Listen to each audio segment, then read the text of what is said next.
Hello, welcome to Network. My name is Spumelele Zondi with your technology and social media news. Remember that if you want to be a part of this technology conversation, you can find us on SABC Network on Facebook, Twitter, and Instagram. Use network at sabc.co.za on email. You can also use the hashtag SABC Network. Here's what's coming up in the program. We go to the Northwest Province where a scoper is investigating hundreds of millions of rand worth of government purchases. They say a Wi-Fi device was charged at a couple of millions of rand. We find out about an app that helps high school learners get access to tutors. And there's a massive shortage of women in technology. Dinyego Simbine from Girl Code is here to discuss that with us. Hello, thank you very much for joining us, Dinyego. Hello, thank you for having me. Now, why is there this shortage of women in the tech space? I think there is a shortage of women in the tech space because generally maths and science was familiarized with men and not women, and it was definitely a male thing to do in the past. Right. However, with the world changing, females are now becoming more exposed to it and are more comfortable with actually getting into that space now. All right, so we'll discuss that later in the program, but first, your technology and social media news.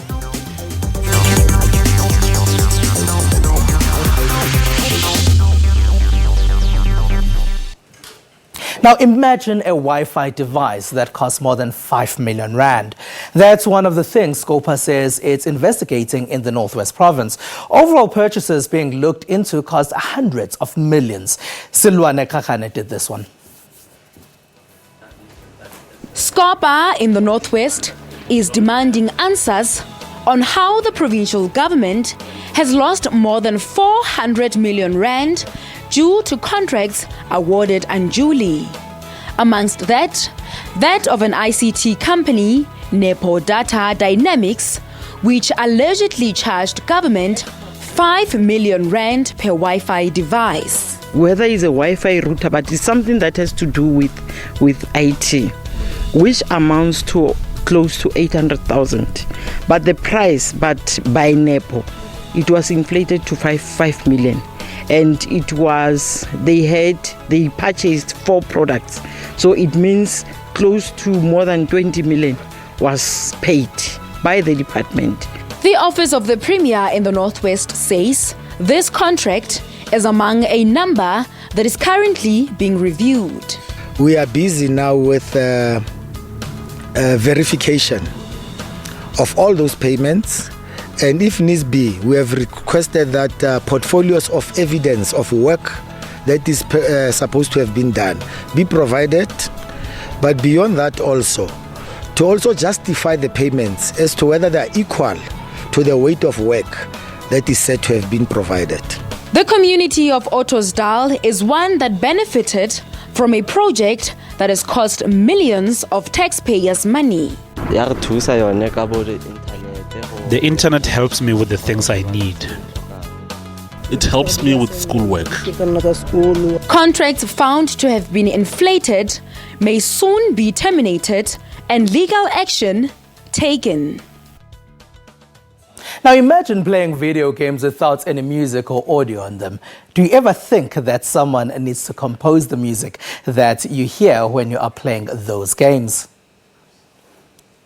Now, Cape Town composer and performer Andrew Hull is one of 5 finalists in the prestigious SEMRO Overseas Scholarship Award for composers. By the time the weekend is over, he will know if the music he wrote for a video game will make him a winner.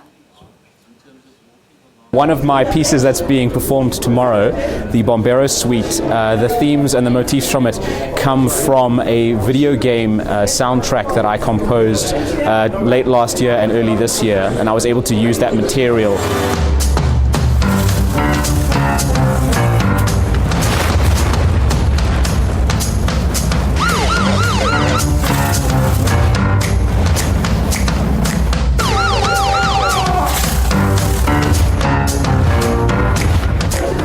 And The video game is a board game adaptation of a board game called Flashpoint Fire Rescue, and it was made and produced by a South African company, a video game company called Retro Epic Software.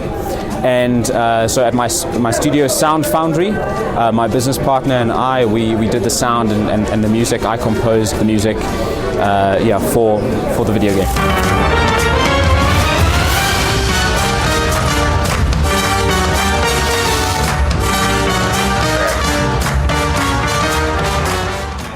Now, with a touch of a few buttons on their cell phones, high school learners in South Africa now have access to tutors through Tutor SA app.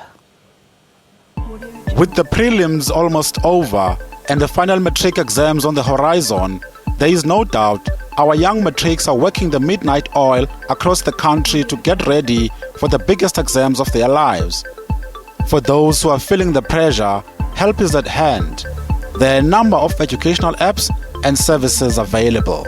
The mobile app exists on Play Store and then it's called Tutor SA. So the reason why we actually came up with this idea was just around a historic view where we've realized that some of the learners actually struggle at night and then they've got no one to support. That's when we came up with an idea to say, let's build an app. So once learners are able to download or have downloaded the app, they're able to actually go to the hamburger menu and then select the subject that they want to learn from. And then the tutor from the University of Johannesburg will be able to respond instantly. So we're able to do this 24/7 with the university because we are in partnership with them in terms of providing tutorials. So we offer math, science and accounting. In addition to that, we also have career guidance. And then furthermore, we've got options where the learners are able to interact with each other socially. So that's also part of the functions that we have that should remove the learners from social medias, where we're just trying to make them or give them the opportunity to focus on a platform that talks to them, learners within the specific demographics.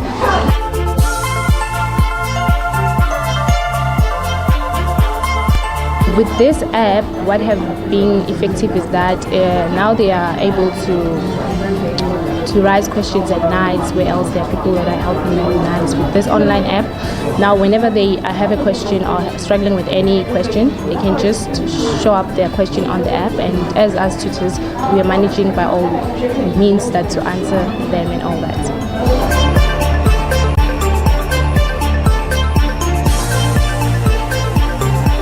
The app assists me, especially when I'm struggling with mathematics. It advances my social interest mostly, but what I like about this app is that you can share contact, you can communicate, upload pictures and share videos. But even those, my marks have improved. I remember I got level 1 on accounting, and now second term my marks have improved. So that's what I like about the app. It has benefited me on improving my marks, and getting help whenever I need it.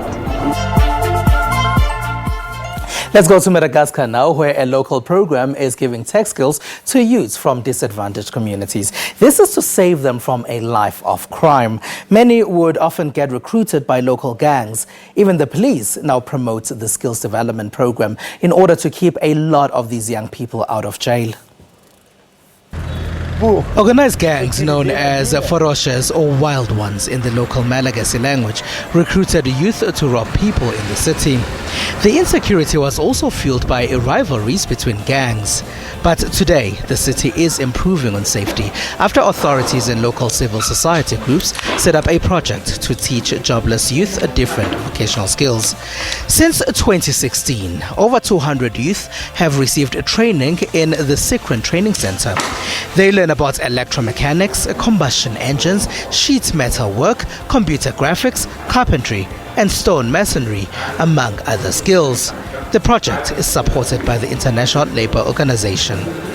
The ILO provided the funding needed for theoretical and practical training, and also funding for starter kits once the young people leave the center. Police also help raise awareness about the youth training program to deter youth from crime. Now we'll deploy patrols in various sectors. We do that every day to make sure the town is safe. The training program has helped keep many youth out of prison and has given beneficiaries a better chance at finding jobs. After the break, Girl Code's Dinyiko Simbine joins me to discuss women in technology and that Girl Code hackathon. Stay with us.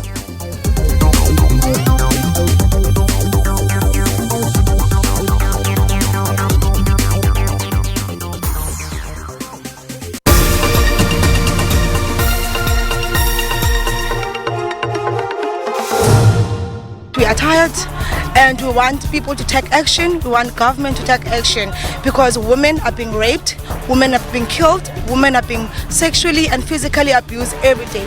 Children are going missing.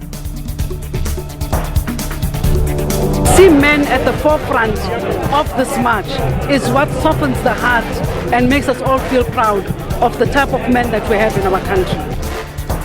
Here, the rates of violence against women and children are alarmingly high. Enough is enough.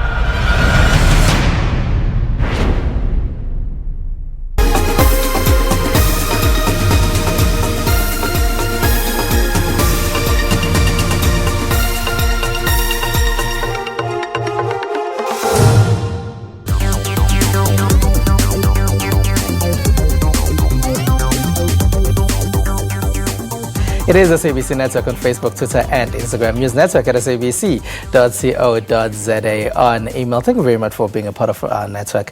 Now, although increasing, the number of women in the tech sector remains low. Experts often say there are many reasons for this, but Girl Code is trying to change things. They often hold coding programs for girls and held one recently, as is Women's Month. Joining me in studio to talk about the Girl Code hackathon is co-founder Dinyiko Simbine. Hello, thank you very much for being a part of our network, Dinyiko. Thank you, Spumlele. How did the hackathon go? The hackathon went fantastic. We hosted over 140 girls across 3 cities, namely Johannesburg, Durban, as well as Cape Town. And our winning team actually came from Johannesburg. All right. Yes, and the grand prize that they won was actually a trip to Cisco to attend the Women in Tech conference in November. So we're very excited about that. And the awesome app that they developed was actually a data analysis application that allows farmers as well as gardeners to determine the fertility of soil in order to guide them as to what they can do with that soil. Chish, that sounds very unusual. So do they normally solve issues that are a real challenge in the real world? Yes, like for instance, this year the themes were UN sustainability goals. So they each had to use one of the goals as a theme and base their apps or creations around that theme. So you're saying it's expanded now beyond Johannesburg. Why the inclusion of Durban and Cape Town? Well, after the success of our previous hackathon from 2017, we actually found out that we hosted the largest all-female hackathon in the country.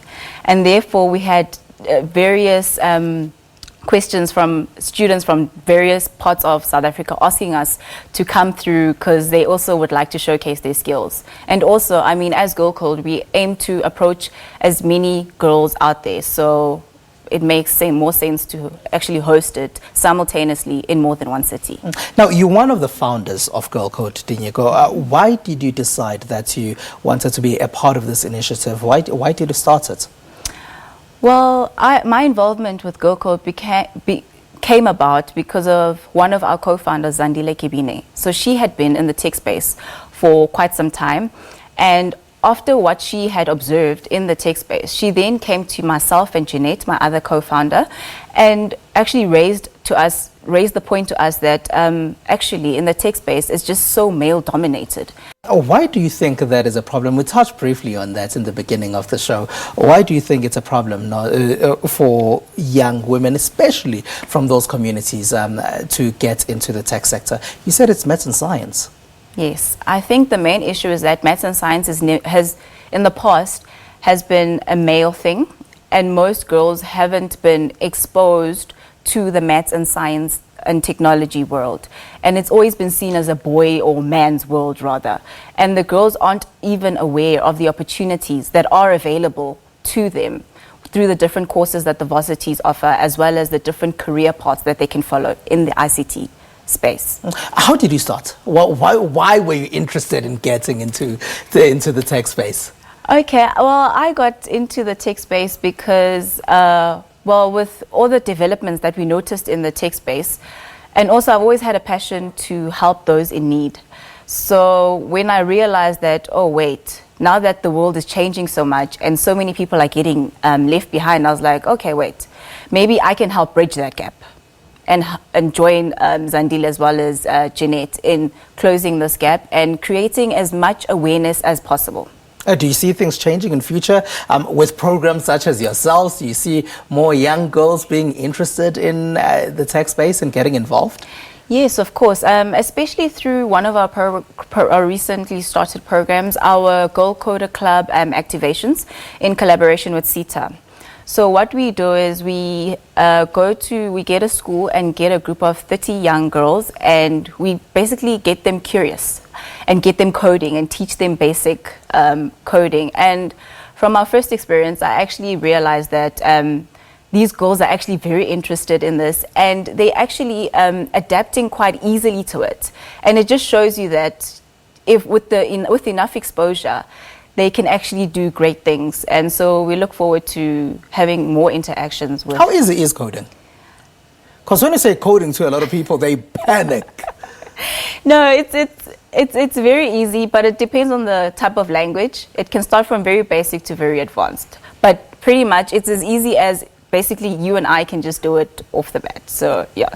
All right, Sitinye Gosimbine, thank you very much for joining us. Thank you. All right, Sitinye Gosimbine there is one of the founders of Girl Code, telling us about some of the hackathons that they host. And this week, we also caught up with actor Marcus Mabusela. He told us what his favorite piece of technology is.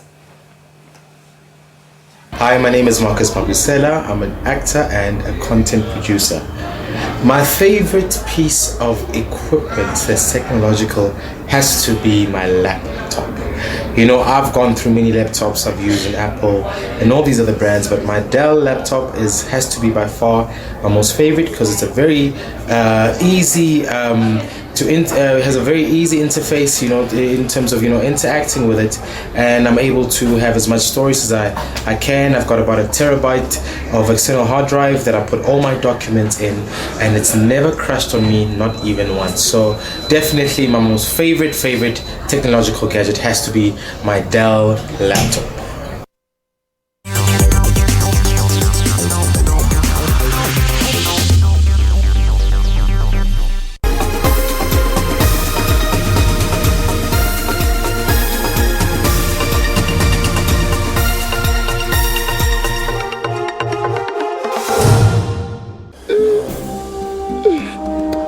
Where am I going to sleep now? What about my kids?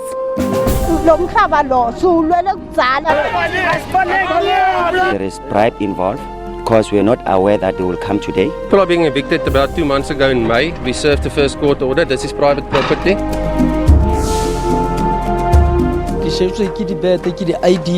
They came to us with a truck that has no water. How do we build these shacks in a way that we don't have a fire spread when we have a fire incident?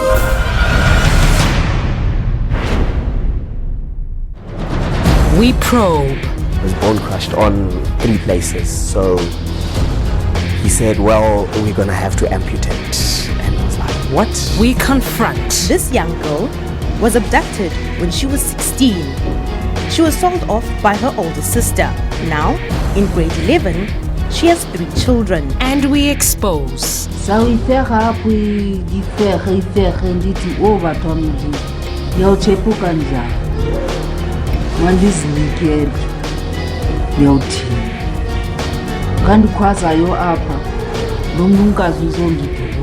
Catch Special Assignment every Sunday at 9:30 right here on SABC News Channel.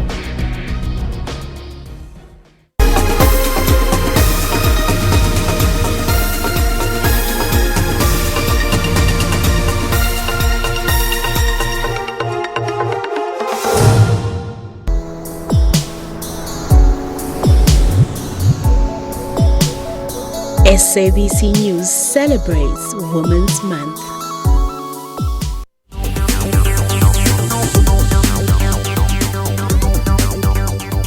It is SABC Network on Facebook, Twitter and Instagram. Thank you very much for being with the program. Now, football lovers will now be able to watch their favorite La Liga teams live on Facebook, and China hosts the World Robots Conference. These are some of the stories that made tech headlines in the last week.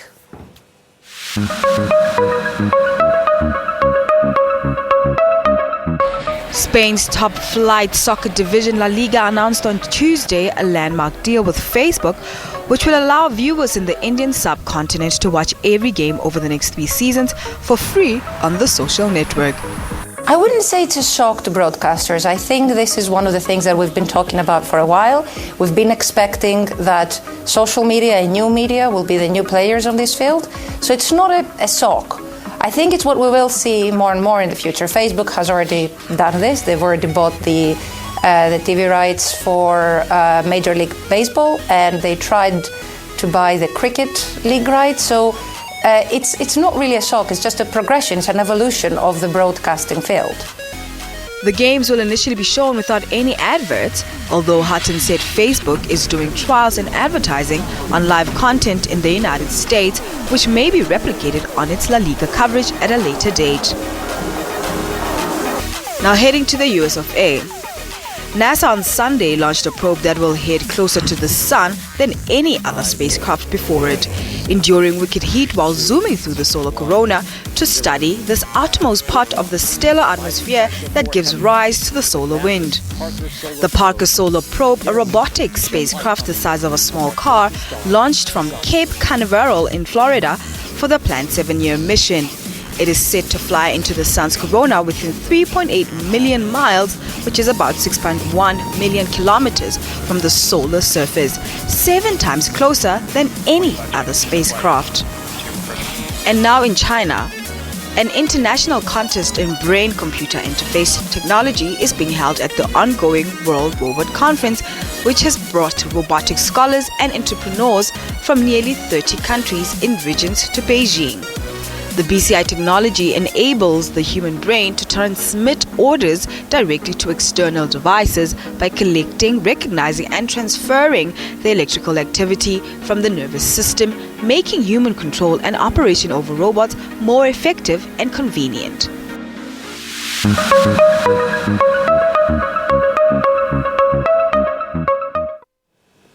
Facebook wants to start authenticating administrators of popular groups on the platform so they can prove who they are. So on Twitter, we're asking you if you think this is a good move. Now, the majority at 48% says yes, it is a good move. At 11% are people who are saying that no, it isn't. In second place are people who say they don't really care. That figure is at 24%. And 17% of you say you need more info on this one. And that's all we have for you. You can find us on SABC Network on Facebook, Twitter, and Instagram. News Network at sabc.co.za on email. We leave you with visuals of robots performing all kinds of activities, including playing instruments at the World Robot Conference in China. From me and the rest of the network team, have a good one. Bye-bye.